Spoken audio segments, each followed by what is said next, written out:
Good morning, ladies and gentlemen. My name is Tomislav Sunić, or Tom Sunic, and I am pleased to host a couple of podcasts with General Željko Glasnović, who is a representative in the Croatian Sabor, Croatian Parliament, and I am very pleased to have him as a guest. As a matter of fact, I'm going to be running a few podcasts in Croatian, in the Croatian language and in the English language, and we're going to cover the whole lot of issues from the Croatian diaspora, migrations, non-European migrants, and decommunization, and so on and so on.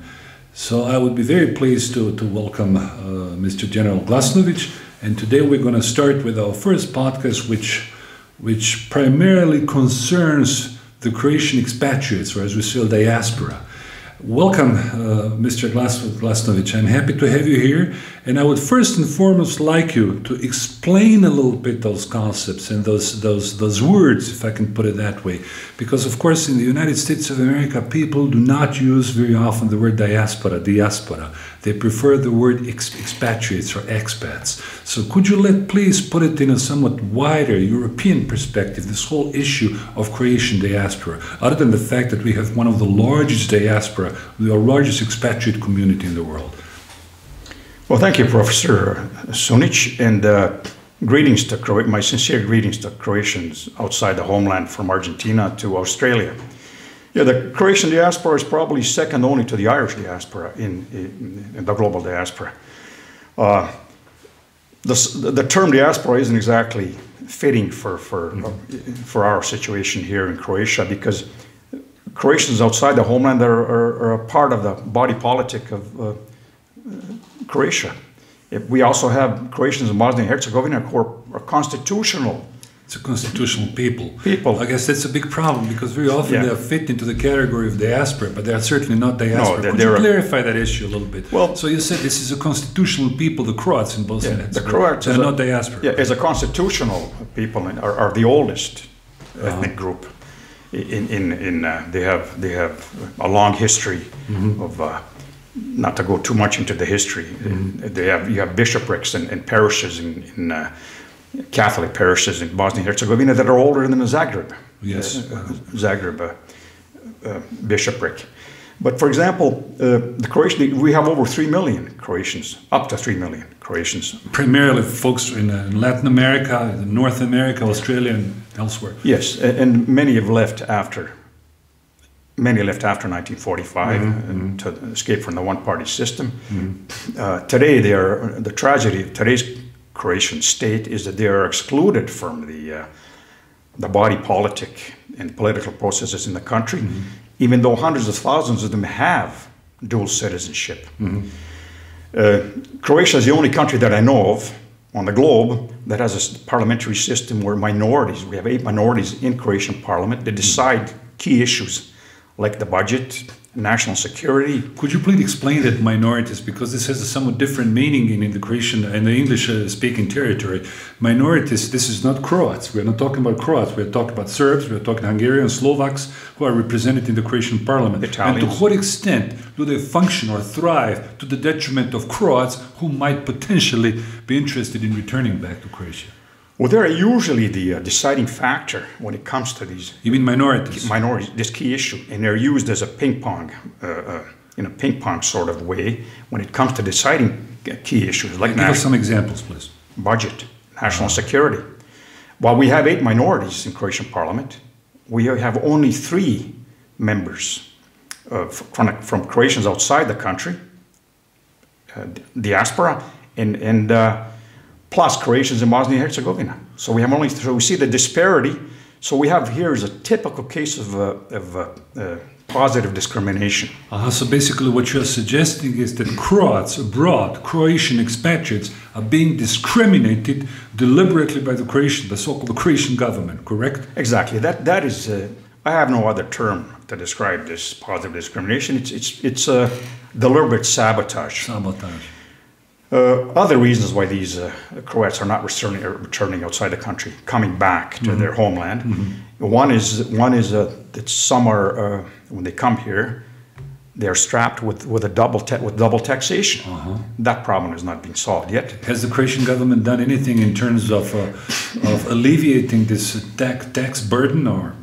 Well, to my knowledge, they've signed an agreement with Germany only, not with other countries. Not with the states or? No. So, and also Croatians are victims of the former bureaucratic apparatus from the former state, which is inefficient, corrupt. Bureaucracy generates corruption. Right. So we still have the mental framework, which is often by the international community, NGOs, is deliberately avoided. But we also have a clash. It's not only a clash of I would say systems, but clash of mindsets. Where the first two commandments here were comrade, fend for yourself, and work a little, steal a lot. So it's a communist mindset, which is still communist mindset. Yeah. One specific question, there is a sort of a tendency, or should I say, inclination among many people here in Croatia, especially among mainstream media, and of course amidst the political class, that Croats were just sort of a tacit, that they didn't exist prior to 1991. Now, we all know, in fact, me and you, and I guess lots of other people know, that the Croatian diaspora, Croatian expatriates, literally footed the tab, if I can put it that word. They actually financed this war effort. In fact, they put up a strong resistance in terms of supplying weapons, in terms of supplying food and medicine to Croatia during the war. So let's face it, would you agree with the statement that without the massive amount of money coming from Croats, from Croatian expatriates during the homeland war, there wouldn't have been any Croatia as of now? True enough. Had it not been for that consolidation, the unified Croatian being, we would have lost the war. Because Croatians outside the country, they not only lobbied for Croatian independence, they fought the battle at the political level, the international level, they also sent here hundreds of millions of dollars. Could you be a little bit specific? Because this is something people like tinkering with. Could you know roughly how much money was poured into Croatia during the war from 91 to 1995? Or rather, how much money was siphoned off by those former communist cadres? Well, from my knowledge, from 1992 to 95 only, over $600 million came here for armaments. $600 million. Just a bit of detail here. One rifle round costs, let's say, 25 cents. An anti-tank missile, $3,000. One mortar round costs $120. So we can see how much money came here. But not only for munitions, but also we forget that there were 500,000 refugees here during the war. Where were they? Please explain that. What type of refugees were the Croatian refugees? There were also some, don't forget, there were also Bosnian refugees, and Croatia was also taking care of that. Some Croatian, true enough, but the majority were Muslim refugees that fled Serb JNA aggression. The so-called Yugoslav People's National Army. This is a topic I certainly would like to cover. I'm sorry for interrupting you, General Glasnović. This is a topic we need to cover, especially the Bosnian Muslim refugees during the homeland war. But let's just stick now with Croatian diaspora. What was its role from 91 until 95, and even later on, in terms of financing, even in terms of keeping Croatia alive, literally? Well, not only finance. You had a foreign press bureau here, formed from expats. Who delivered the truth, not the censored version that was. We must remember that Croatia had no media apparatus. Everything we did was done ad hoc or in step. Whereas enemies of the Croatian state, for example, Serbs, Yugoslavs, and the Muslims, for example, they had an apparatus in place already, which they inherited from the former regime. We had to send our picture outside. Because here the world was getting a one-eyed picture of the events here. So I understand you as a soldier, as a general also in Bosnia and Herzegovina, but you are not just a general, you are a Croatian general, you are not just a general for Bosnia and Herzegovina. Let's just clarify that for our viewers. And I was just wondering, you sort of started with this ad hoc type of a little bureau. Well, we improvised because Croatia had no trained and ready force to defend itself. So we had to work. We were overtaken sometimes by events, but we have an independent state today. At least six generals, Croatian generals from the Croatian army came From diaspora. From diaspora plus countless others. So let me recap that. 6 generals, Croatian generals, came from diaspora, from the Croatian expatriates, we can put it that. Do you have their names? Well, sure, I did. Most were ex-soldiers. We have General Gotovina, Foreign Legion, Canadian Army, Gotovina, Skender, Kaplar, Filipović, Rosso, and so on. As well. I myself returned in 1991. Right. And we have other soldiers, people lower ranks and other ranks, NCOs, soldiers also contributed.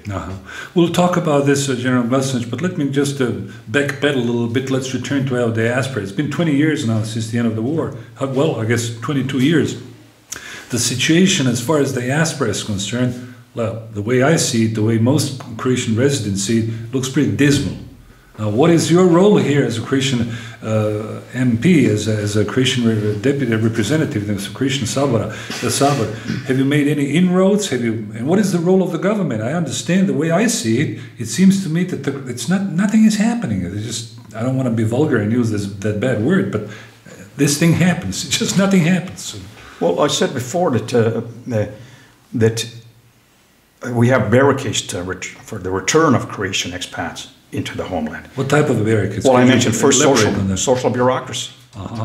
Social bureaucracy, where a civil servant with a stamp is more feared than the hangman. The whole bureaucratic apparatus relocated from the former Yugoslavia into today's Croatia, plus cadres, plus what's worst of all is the mental framework. What type of cadres are you talking about? Well, recycled. Dropped from the moon, or who are they? Those? No, recycled. What is that pedigree? Yeah, recycled communists, former secret police service people, the whole administration. Could you explain that to what extent? Because I don't understand quite. What do you mean by secret police? I mean, communism is dead and gone, of course. So how can you talk about secret police and so on? What exactly are those people, and what is their role in this society today? Well, it's not. They're not gone. They've simply resurfaced in a new. They've simply redesigned themselves as apostles of free speech and they have human rights. Levels of because Croatia is one of the few countries in the European Union, post-communist countries. We're still deeply mired in the one-party system here. You mean that has not passed lustration laws. Slovenia being the other one. Lustration, okay, this is the word which is rarely used in the United States of America and in English-speaking countries. Lustration, what do you mean by that? I understand it means it refers to communism and how to get rid of it. True enough. Well, it has three basic pillars. Right. One is that it basically means enlightenment. I believe it comes from the Latin or the Greek. Lustratio. The first pillar is the people know what happened. The people know the truth about communist crimes, which have been amnestied here deliberately. They know details about the confiscation of private property. This is not the bone of contention. The European Union has passed resolutions that people that were robbed. When was that, the resolution? Could you recall? I think it was 1480. Yeah, 2 resolutions, yes. But one resolution talks about restitution and return of nationalized property. That has not been done. Confiscated property of Croats. That's another block. That's another stumbling block for the return of people back to the homeland. So let me just, I'm sorry to interrupt, let me just re-emphasize. So this is the main reason why potential Croatian returnees are not willing to come back to Croatia. Yeah, let me recap. Please. Bureaucracy, mindless bureaucracy, waiting 3 years for citizenship, lack of lustration laws, a violation of private property, which is one of the foundations of human rights. Only 7% of our, not even that, of our land records are digitalized. Okay, could you explain that a little bit, and especially this legal issue as far as the property is concerned, the confiscated property, I guess. Let's keep in mind, also, we gotta cover that as well. The confiscated property in 45, 47, 48, many foreigners have no idea what actually really happened here and what happened to many diaspora Croats. Their property was seized by communist authorities. Well, the land records date back. They have not been revised since the 19th century. We still have land records from Austria-Hungary.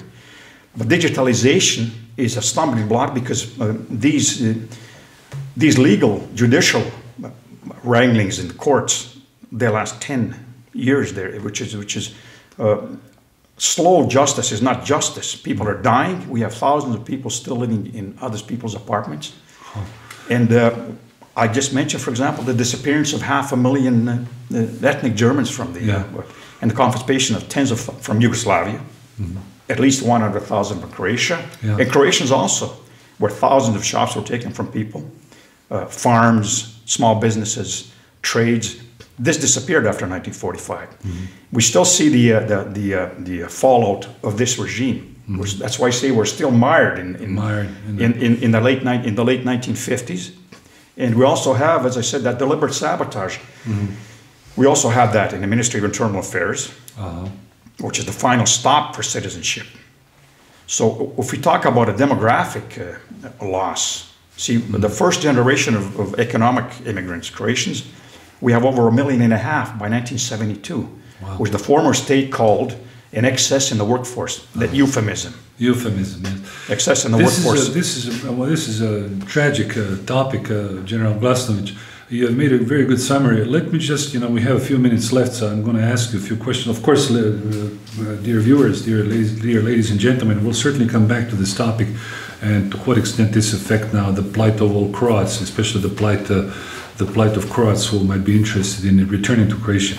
Last question, General Glasnović. Now, you are a prominent politician here in Croatia. Many people love you, but there's, of course, people who don't like you for a variety of reasons. We know why they don't like you. I guess many Croats, especially Croatian expatriates, they went through the same trouble as well. You came here as a volunteer. You actually put your life on the line. Let's face it.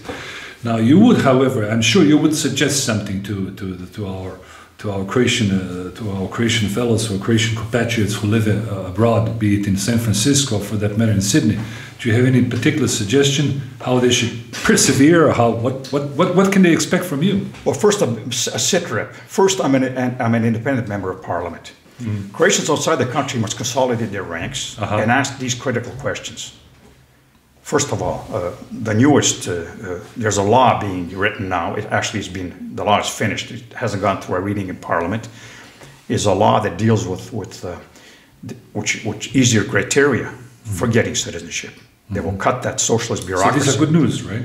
Well, it's good news. We lobbied for this. I gave 5 suggestions to the government in May of 1917. One was a census of Croatians outside the country.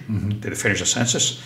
That is being done. How this is progressing, this could have been done a long time ago in conjunction with our diasporas outside the country, because Croatian parishes are numerous. This could have been done a long time ago, but better late than never. The other one was this law for citizenship. This process must be hurried up, and it's also we have no, when we solve the problem of voting by mail, electronic voting, this will also speed up the process of Croatian integration into the body politic. But they're afraid of this because... I'm sure you can tell us the answer real briefly. Well, again, why is that? Why is this the question is voting not allowed? They call it ballot voting. In the United States, they call it absentee ballot. Why don't we have the absentee ballot voting in Croatia? Real quickly. But citizens in Bosnia and Herzegovina, the Muslim component has mail voting by mail. Third world countries have this. But of course, these cadres from the ancient regime are afraid of what would happen and how the situation in Parliament would look if we had a ministry for the return of Croatians outside the country, and if they were fully integrated into the body politic, the cultural, the whole cultural atmosphere level, and they're afraid of these people. As I said, again, they're firstly, their patriotism. Secondly, their knowledge and monetary might, which is estimated at least at close to $50 billion. General Glasnović, on this tragic note, we shall wrap up our first podcast, and I'm very happy to have you here in my studio. In fact, I'm looking forward to our next discussion, and we'll certainly follow up on the diaspora, because this is a very burning and very tragic issue for all of us. Thank you very much, dear viewers, dear ladies and gentlemen. This was my guest, General Glasnović. I'm happy to have you here, and please stay tuned. I'm at your service. Thank you very much. Thank you once again, General Glasnović. Thank you very much, and if I can just greet the Croatians in the words of my grandfather, for Croatia and all with Christ against the communists. Thank you. Thank you very much.